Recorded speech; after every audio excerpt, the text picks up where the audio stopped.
Assalamualaikum warahmatullahi wabarakatuh. Hari ini saya akan mempraktikkan aksi nyata modul 2.3 coaching untuk supervisi akademik bersama teman saya atau rekan saya yang bernama Danix Abdelda. Ya, oke. Selamat pagi Pak Danix. Pagi Bu Hilda. Ya, pagi. Sehat ya Pak Danix ya? Alhamdulillah masih diberikan kesehatan. Alhamdulillah sehat ya Pak Danix ya.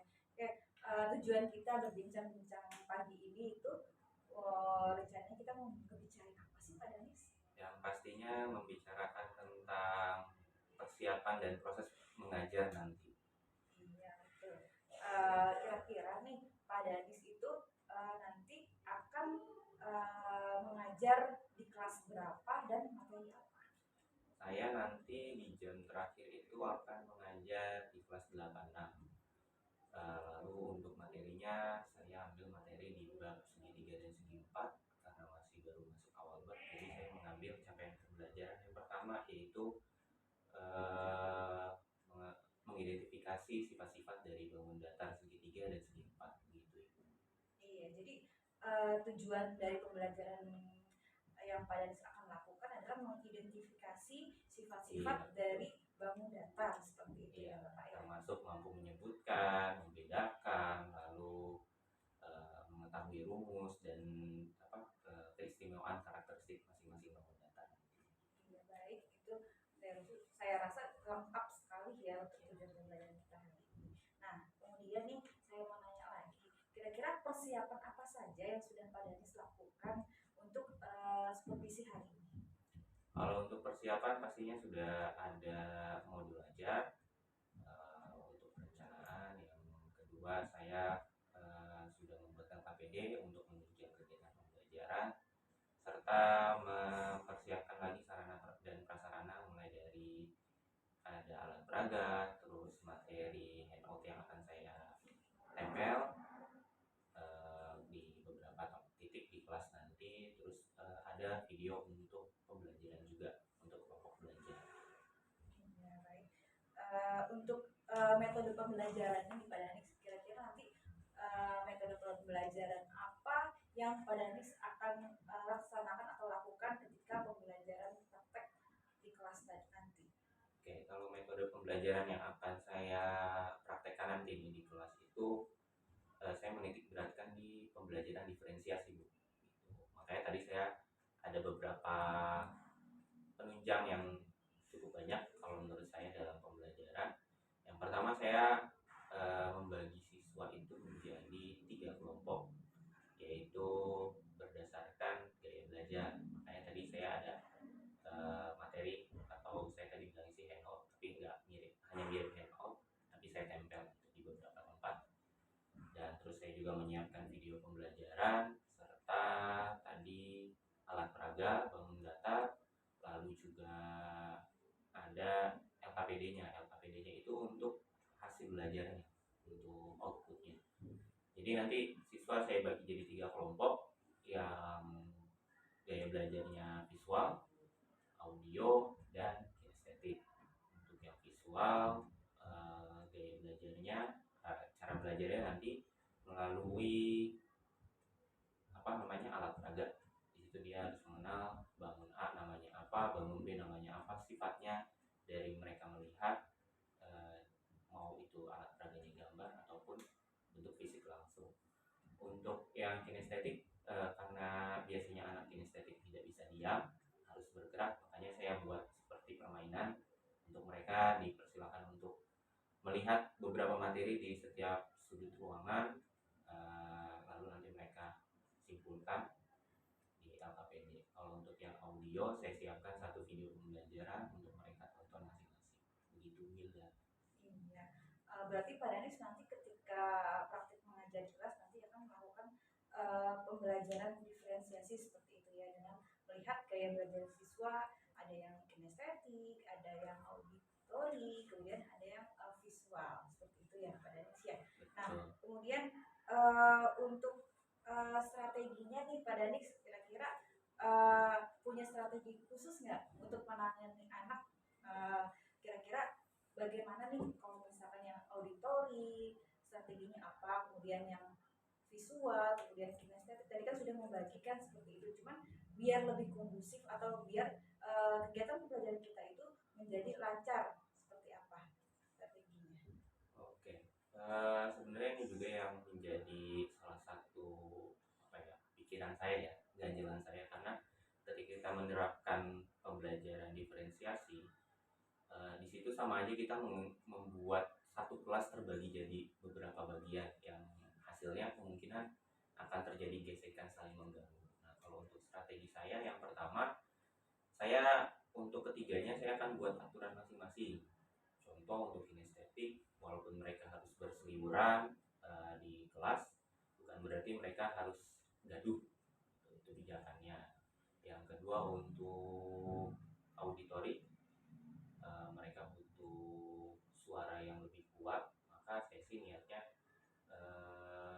memberikan space tertentu atau bantuan alat supaya suaranya lebih terdengar ke mereka.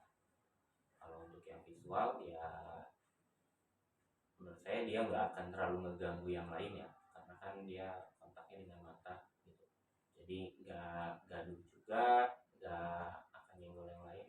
Menurut saya dari ketiga itu yang paling aman tuh yang visual, jadi untuk yang visual nggak terlalu ribet. Ya, baik Pak Danis, tadi kan Pak Danis cerita eh, katanya Pak Danis mempunyai pijakan. Pijakannya maksudnya aturan-aturan yang Pak Danis lakukan, berikan kepada siswa supaya siswa itu menjadi lebih kondusif. Pijakannya seperti apa?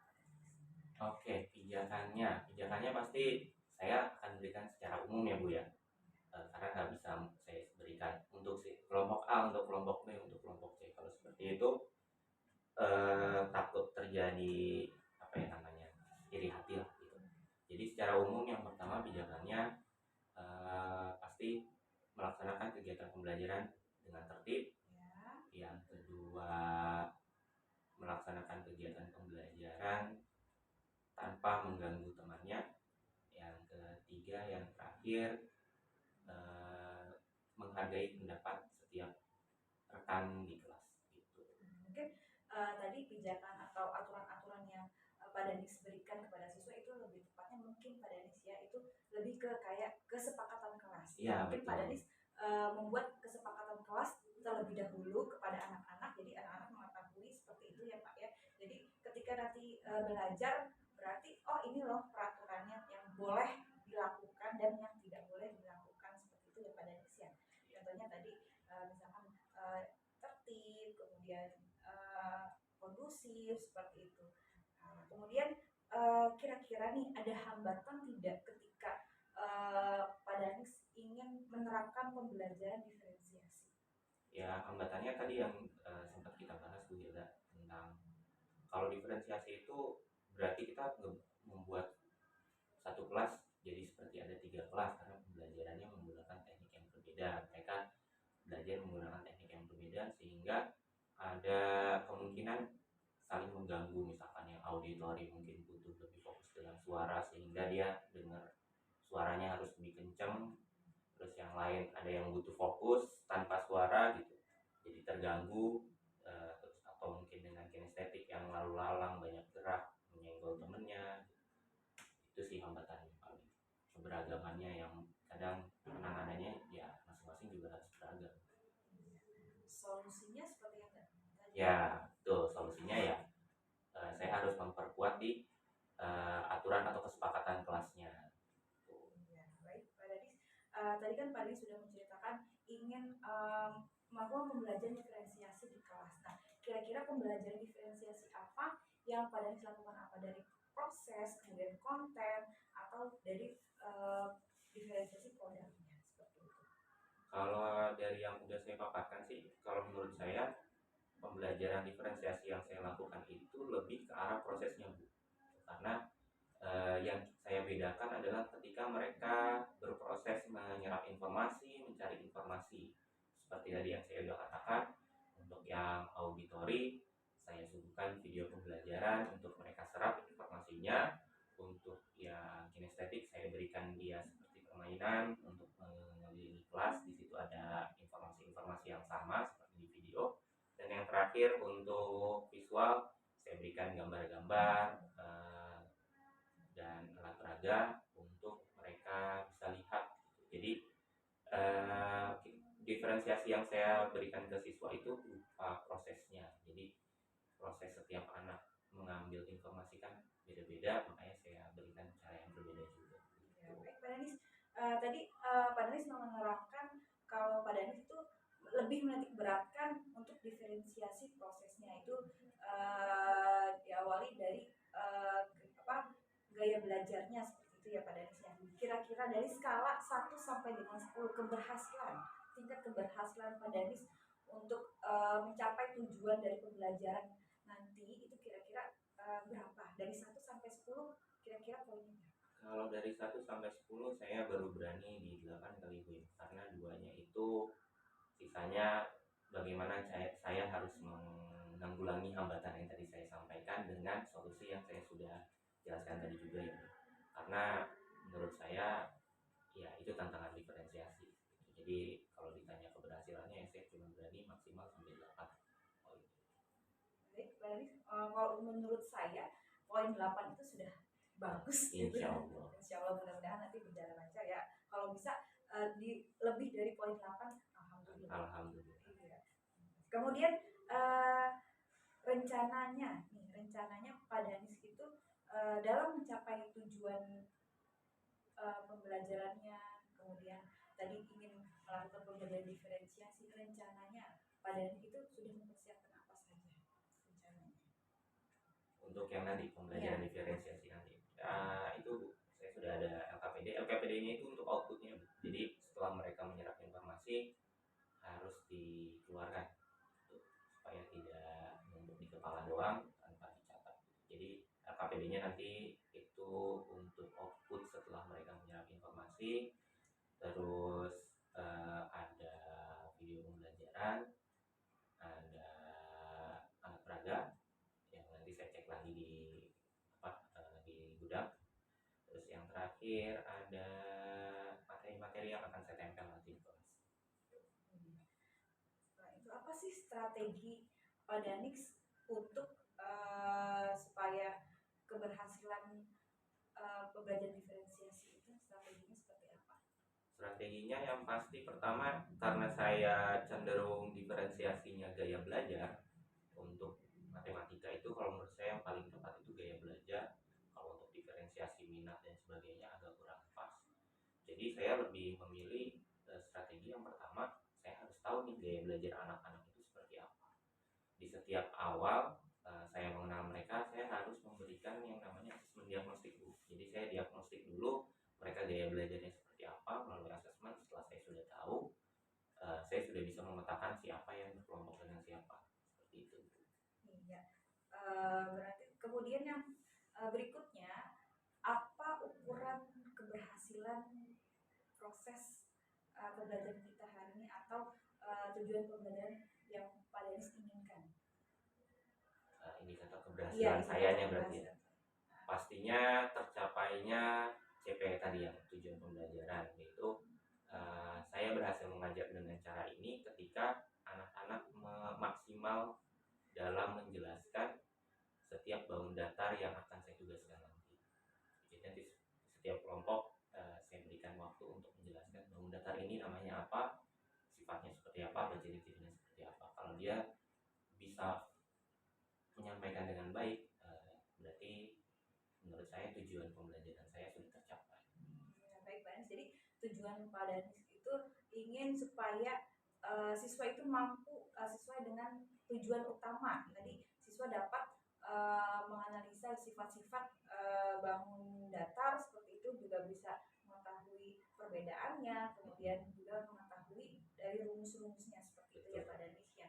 Nah, kemudian di sini ada tanggung jawabnya. Kira-kira komitmen Pak Danis nih terhadap rencana pembelajaran kita hari ini apa? Apa ya? Komitmen ya untuk pembelajaran hari ini. Nah, ketika seperti sih.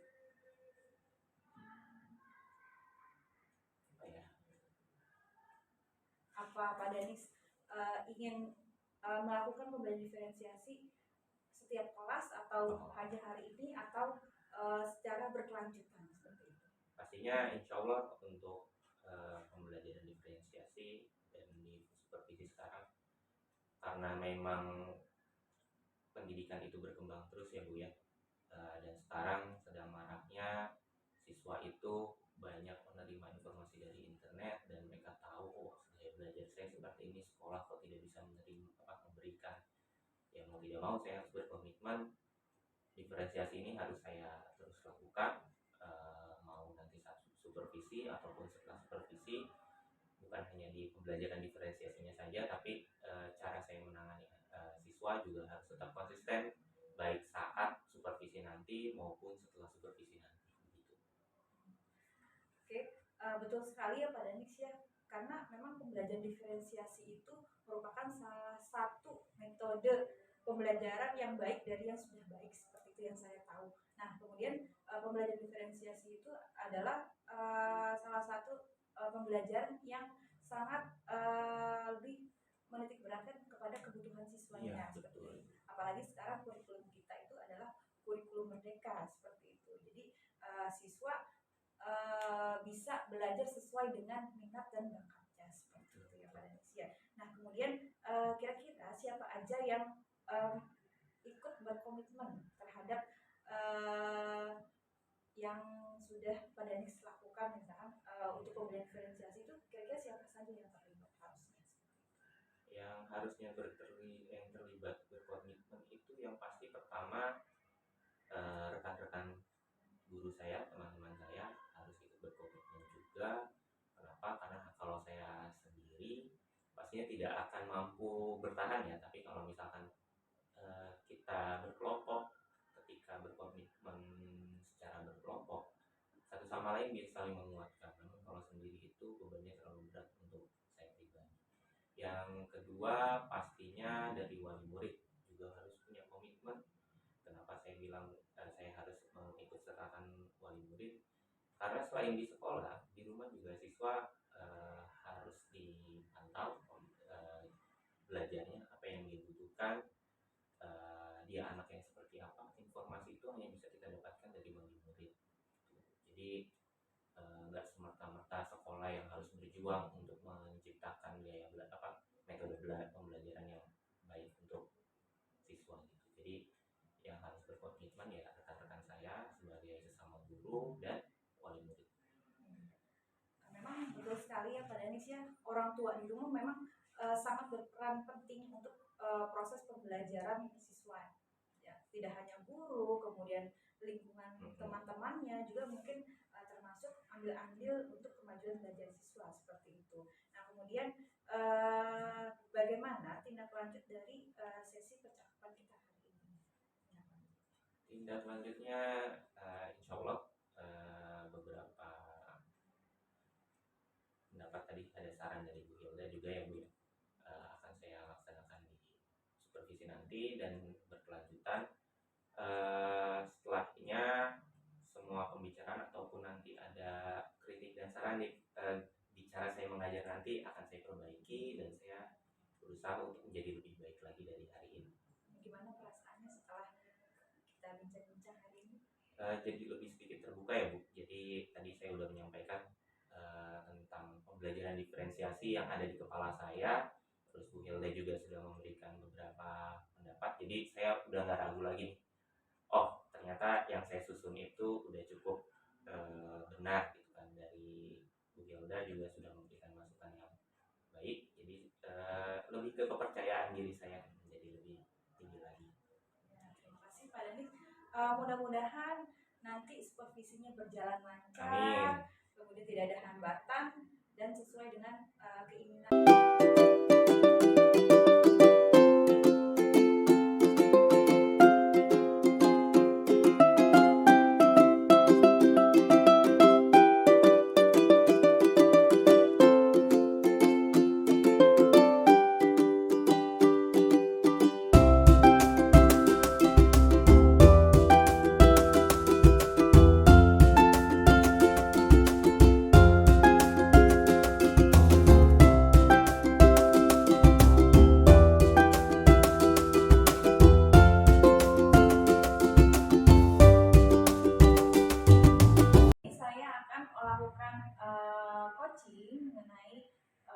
pasca observasi setelah kemarin minggu lalu kita sudah melaksanakan observasi dan pra-observasi ya Pak ya. Siapa? Insya Allah siap. Oke, saya akan mulai dari pertanyaan pertama ya Bapak ya. Kira-kira nih kita akan ngobrol-ngobrol hari ini. Kira-kira nanti apa yang Pak Danis harapkan? Yang pasti yang saya harapkan karena pembelajaran yang saya jalankan pastinya belum terlalu sempurna detailnya. Pasti ada kesalahan, kekurangan yang perlu diperbaiki. Yang saya harapkan saya bisa mendapatkan umpan balik dari Bu Indra juga atau sedikit mungkin saran, kritik, intinya evaluasi dari kegiatan pembelajaran minggu kemarin. Ya, baik Bapak, jadi Bapak ingin mengharapkan perbaikan Ya, untuk betul. proses pembelajaran kemarin itu ya Pak ya. Kemudian gimana nih Pak setelah kemarin melakukan pembelajaran di kelas observasi, gimana perasaannya? Perasaannya sih alhamdulillah cukup nyaman dengan observasinya, juga dengan kegiatan pembelajaran, karena di awal saya melakukan persiapan yang cukup matang. Saat kegiatan juga lumayan lancar, cuma tetap aja nggak mungkin ya, ada yang sempurna ya Bu Irul ya. Ada beberapa hal yang mungkin nanti harus diperbaiki. Ya, baik, Pak. Dari strategi yang sudah Bapak rencanakan, apakah sudah terlaksana semua dari mulai? Kan kemarin Pak Denis bilang ingin pembelajaran diferensiasi dengan melakukan uh, pembedaan itu dengan yang visual, kemudian kinestetik dan audiovisual. Gimana? Apakah sudah terlaksana semua? Kalau secara kegiatan dan tahapan pembelajaran itu terlaksana, tapi untuk mengatasi beberapa kendalanya belum semuanya terlaksana. Kenapa? Karena kemarin di proses pembelajaran yang kinestetik itu memang susah untuk tanggulangi ketika mereka berkeliling kelas mencari informasi. Itu kadang kala nyenggol temennya sedikit karena mereka kelihatannya rame. Jadi kalau secara keseluruhan sih ya alhamdulillah sudah tercapai lah pembahasan. Sudah terlaksana ya Pak. Nah kemudian terkait tujuan pembelajarannya, kemarin kan Pak Dani sudah menjelaskan tujuannya. Kemudian apakah siswanya sudah tercapai tujuan pembelajarannya? Kalau untuk tujuan pembelajarannya kan memahami bentuk-bentuk sifat-sifat dari bangun datar. Ya. Kalau menurut saya dari kelas yang kemarin diobservasi, saat ada observasi, alhamdulillah sudah tercapai. Banyak siswa yang sudah memahami bahwa bangun datar ini sifatnya apa, cirinya apa, fungsinya apa. Pak, apa yang sudah baik dan dipertahankan dan apa saja yang masih kurang yang perlu diperbaiki terkait proses pembelajaran yang kemarin sudah dilakukan? Kalau yang dipertahankan, insya Allah lumayan banyak yang berbeda. Pertama adalah diferensiasi gaya belajar. Itu menurut saya cukup sesuai karena setiap anak merasakan kebahagiaannya ketika belajar. Contoh yang kinestetik yang biasanya dia harus mendem di bangku, saya berikan kebebasan untuk bergerak. Mereka akhirnya bisa belajar dengan senang, bahagia sambil ngobrol, sambil keliling jalan. Begitu juga dengan yang visual dan audiovisual. Untuk yang audio, mereka nyaman dengan suara yang cukup keras, walaupun dengan pembelajaran bersuara, walaupun untuk kendalanya di setiap pembelajaran yaitu tadi saling menyinggung satu sama lain. Yang paling susah untuk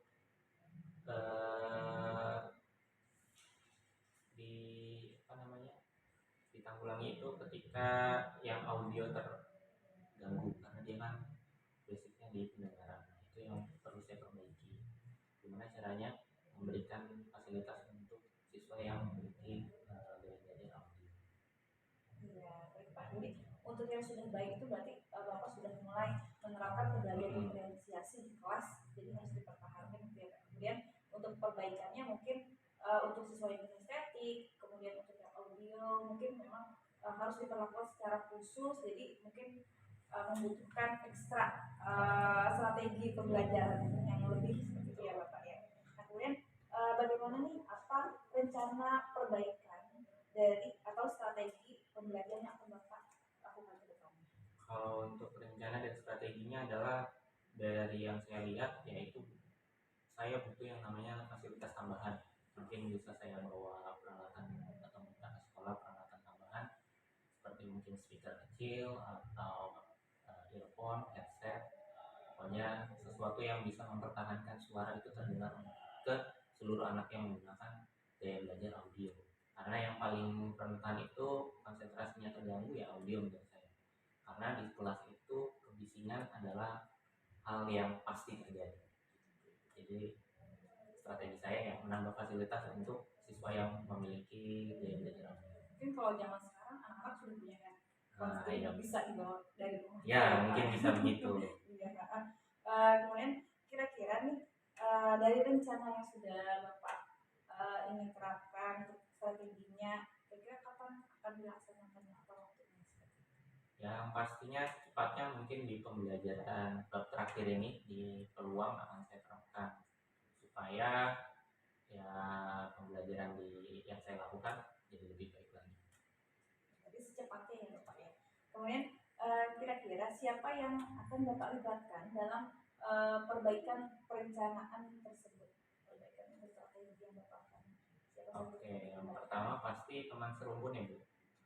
Guru-guru rekan-rekan guru serumpun di bidang matematika. Harapan pendapat rekan saya itu pasti sangat linear dengan pembelajaran yang akan saya lakukan. Yang kedua adalah bapak ibu guru mungkin yang punya pengalaman sudah lebih banyak daripada saya, itu senior senior saya yang ada di senior PGRI 2. Dari pertemuan hari ini, apakah masih ada hal-hal yang masih mengganjal tentang perbaikan pembelajaran yang sudah Bapak lakukan? Kalau yang mengganjal saya tadi sudah lumayan hilang ganjalannya terkait tadi tentang konsentrasi siswa yang memiliki gaya belajar audio yang gampang bahasa Inggrisnya kena distract ya, teralihkan karena suara. Pasti di kelas ada yang namanya kebisikan. Tadi Bu Hilda sudah memberikan sedikit saran. Saya juga lupa kalau anak sekarang tuh pasti punya headset ya. Mungkin bisa saya sarankan mereka untuk bawa nanti. Oke, jadi sudah terjawab ya Bapak ya. Jadi ketika siswa yang memiliki kemampuan audio mungkin dia agak susah konsentrasinya, maka untuk menanggulanginya mungkin kayak tadi siswa boleh membawa alat bantu pendengaran seperti headset atau earphone seperti ya Bapak ya. Oke, terima kasih untuk percakapan hari ini. Alhamdulillah kita sudah melakukan kegiatan dari mulai observasi dan pasca observasi. Semoga observasi coaching kita hari ini bermanfaat untuk Bapak, terutama untuk saya pribadi, dan mudah-mudahan akan menjadi perbaikan atau menjadi pembelajaran buat Bapak dan saya. Terima kasih Bapak. Terima kasih kembali Bu Hilda, saya sangat terbantu dengan adanya coaching ini ya Bu, karena dari sini saya mendapatkan pembelajaran bahwa setiap pembelajaran harus ada evaluasi, harus diperbaiki. Saya juga terima kasih Bu Hilda sudah menjadikan saya partner coachingnya, karena kan ini juga kesempatan yang cukup langka ya.